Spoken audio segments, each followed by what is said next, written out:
Takk, president. Jeg tillater meg da å stille følgende spørsmål til forsknings- og høyere utdanningsministeren. Enda en sak dukker opp som viser det urimelige at en skoleeier skal fordele tilskudd til seg selv og andre fagskoleutdanninger. Denne gangen foreslo Møre og Romsdal å kutte tilskuddet til et etablert helsefaglig tilbud i samarbeid mellom NKS og Folkeuniversitetet, et tilbud med finansiering godkjent av Helsedirektoratet. Etter klage ble det av Helsedirektoratet slått fast at NKS likevel måtte få pengene. Hva vil statsråden gjøre for å rydde opp og skape forutsigbarhet for de private fagskoleaktørene?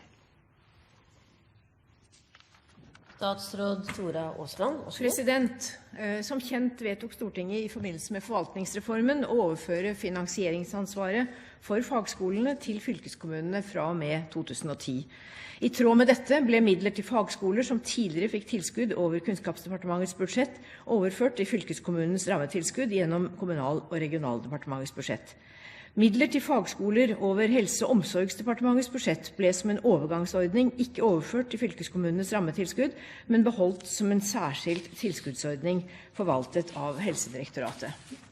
Gjennom statsbudsjettet for 2011 vedtok Stortinget å føre tilbake til Kunnskapsdepartementet bevilgningen til fagskolene som tidligere lå under kapittel 6a i privatskoleloven. Dette for å sikre stabile rammer og videre drift av disse. Bakgrunnen var at dette er skoler med et nasjonalt nedslagsfelt som er økonomisk sårbare, og som slik sett skiller seg fra de tekniske og helse- og sosialfaglige fagskoletilbudene. For de øvrige fagskolene er det fylkeskommunene som har ansvar for at det er godkjente fagskoletilbud i fylkene som tar hensyn til både lokale, regionale og nasjonale kompetansebehov. Prinsippene for fordeling av midler til fylkeskommunene knyttet til fagskoler er ikke endret med overføringen til fylkeskommunenes rammer. Bevilgningene for ett år er basert på elevtallet 2 år tidligere, og det er fra Kunnskapsdepartementet og Kommunal- og regionaldepartementet ikke reduserte rammer for fagskolene. Jeg har ansvar for å utvikle fagskolepolitikken og føre tilsyn med at fagskoleloven blir overholdt. Det er etablert en godkjenningsordning for nye fagskoletilbud i Nasjonalt organ for kvalitet i utdanningene, NOKUT. Det er opprettet et nytt nasjonalt fagskoleråd. Videre arbeides det med å etablere bedre statistikk og et system for konsultasjon mellom relevante aktører på fagskoleområdet. Men jeg ser likevel at det fortsatt er utfordringer knyttet til styring og utvikling av fagskolefeltet når tilskudd til fagskoleutdanning er lagt inn i rammetilskuddet til fylkeskommunene, og representanten peker på en slik utfordring i sitt spørsmål.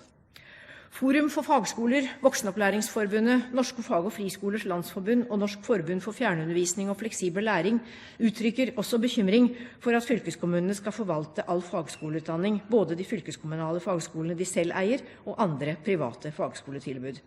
Jeg kan forsikre representanten om at vi fra statens side følger nøye med utgangspunkt i at fagskolene er et viktig utdanningstilbud her i landet. Og gitt dagens rammer knyttet til fagskoleutdanning er prioritering av og mellom fagskoler et spørsmål om budsjettprioritering i de enkelte fylkeskommunene, med den ordningen som vi har i dag. På nasjonalt nivå vil endring i finansiering og rammer knyttet til fagskoler være et budsjettspørsmål som selvsagt må vurderes i regjeringens forslag til statsbudsjett og Stortingets påfølgende behandling. Svein Harberg, Oslo. Takk for det, president, og takk for svaret, som for så vidt ikke var overraskende. De faktiske tingene er vi jo enige om. Så kan vi jo nevne at fagskoletilbudet har nok flere utfordringer enn akkurat den jeg påpeker her, fordi at det er noen dyre linjer og noen rimeligere linjer, og det tror vi må komme tilbake til. Utfordringen er altså slik som det nå er organisert i Møre og Romsdal. Det er det at fagskolestyret for fagskolen i Møre og Romsdal, altså den offentlige eide skolen, skal forvalte all fagskoleutdanning inkludert i private i fylket. Og det blir jo en dobbeltrolle. Tidligere gjorde Telemark et tilsvarende vedtak, la hele ansvaret ut til en av fagskolene. Da grep Helse- og omsorgsdepartementet inn og sa at sånn kunne det ikke gjøres. Vil statsråden se på organiseringen i Møre og Romsdal? Statsråd Tora Aasland.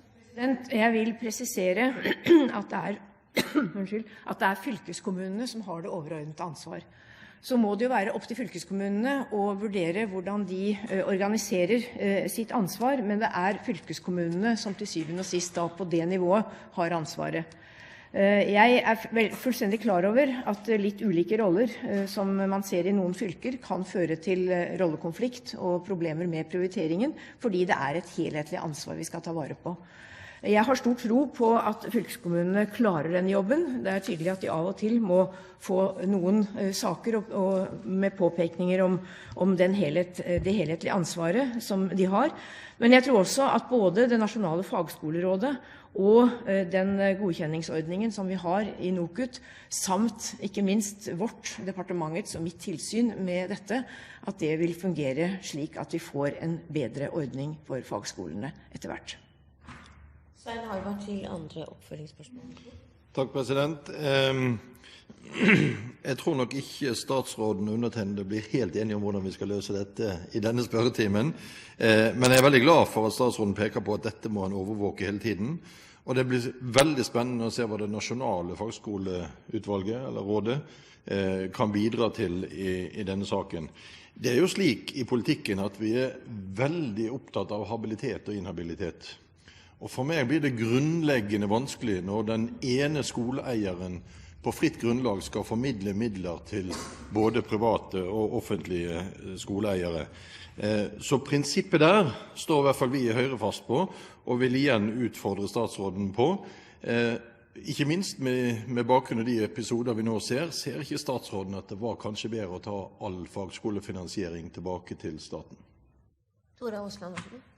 President, det som er en fordel med at fylkeskommunene har ansvar for fagskolene, det er at fylkeskommunene også har ansvar for videregående skole og for voksenopplæring, samtidig som de er en regional utviklingsaktør.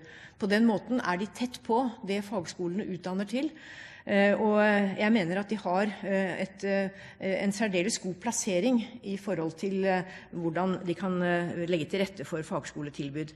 Men det er viktig at fylkeskommunene faktisk setter seg inn i hva de kan og ikke kan gjøre. Når det gjelder akkurat det eksplisitte spørsmålet som representanten tar opp, så vil jeg nok være åpen for at det kan være fornuftig å gjennomgå om det er riktig at det er det samme organet som fordeler penger, også forvalter penger. Og det vil vi se nærmere på i oppfølgingen av både denne og andre saker. Men jeg er overbevist om at fylkeskommunene er en meget god instans til å ta vare på dette tilbudet, så lenge man innser at det er et helhetlig tilbud, og så lenge man klarer å være med i en viktig utvikling, som for eksempel skal inkludere også de helse- og sosialfaglige fagskolene, de private og de offentlige, så vel som de tekniske fagskolene.